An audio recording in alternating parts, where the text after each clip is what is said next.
Bonjour, bienvenue dans notre méditation matinale et biblique. Ce matin, je voudrais partager avec vous une aventure du coin de mon canapé. Ça peut nous arriver encore.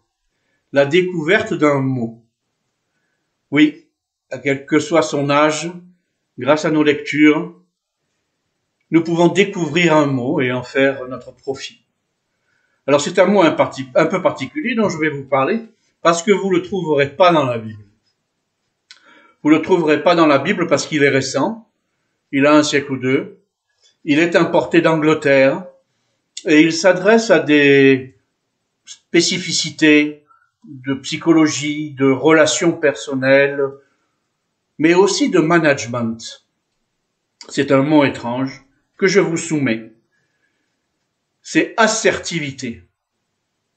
Pendant que j'ai cherché à mieux le connaître, un de mes premiers soucis, c'est de savoir s'il est porteur d'une notion bonne valeur, si cette valeur est biblique ou pas. Et donc, assertivité, je suis allé chercher dans l'évangile de Jean au chapitre 8 pour vous lire cet épisode célèbre. Évangile de Jean, chapitre 8, à partir du verset 3. Alors les spécialistes de la loi et les pharisiens amenèrent une femme surprise en train de commettre un adultère. Ils la placèrent au milieu de la foule et dirent à Jésus, « Maître, cette femme a été surprise en flagrant délit d'adultère. Moïse, dans la loi, nous a ordonné de lapider de telles femmes. Et toi, que dis-tu » Il disait cela pour lui tendre un piège, afin de pouvoir l'accuser. Mais Jésus se baissa, se mit à écrire avec le doigt sur le sol. Comme il continuait à l'interroger, il se redressa et leur dit, « Que celui d'entre vous qui est sans péché jette le premier la pierre contre elle. » Puis il se baissa de nouveau et se remit à écrire sur le sol. Quand ils entendirent cela, accusés par leur conscience, ils se retirèrent un à un, à commencer par les plus âgés et jusqu'au dernier. Jésus resta seul avec la femme qui était au milieu. Alors, il se redressa et ne voyant plus qu'elle, il lui dit, « Femme, où sont donc ceux qui t'accusaient ? Personne ne t'a donc condamné. » Elle répondit, « Personne, Seigneur. » Jésus lui dit, « Moi non plus je ne te condamne pas.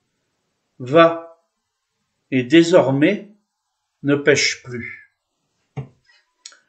Et j'en arrive au sens de ce mot assertivité dont je vous ai parlé. Il s'agit de défendre, il s'agit de faire valoir une opinion, de défendre, de s'affirmer, mais avec trois conditions. La Bible peut être parfois radicale.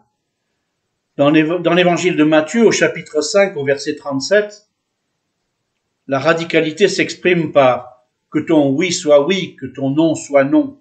Tout ce qui s'y ajoute vient du malin. Et pourtant, nous devons livrer des combats avec les trois critères de l'assertivité. Premier critère, pas d'agression, pas de domination, pas d'humiliation. Vous pouvez combattre en laissant une possibilité à l'adversaire de garder son honneur, de ne pas être humilié, de ne pas être écrasé. Premier critère, pas d'agression. Deuxième critère de l'assertivité, pas de soumission. Pas de ce qu'on appelle des victoires à la canossa, c'est-à-dire où on engage toutes ses forces, quitte à perdre beaucoup de valeur, beaucoup de soi-même, beaucoup de gâchis.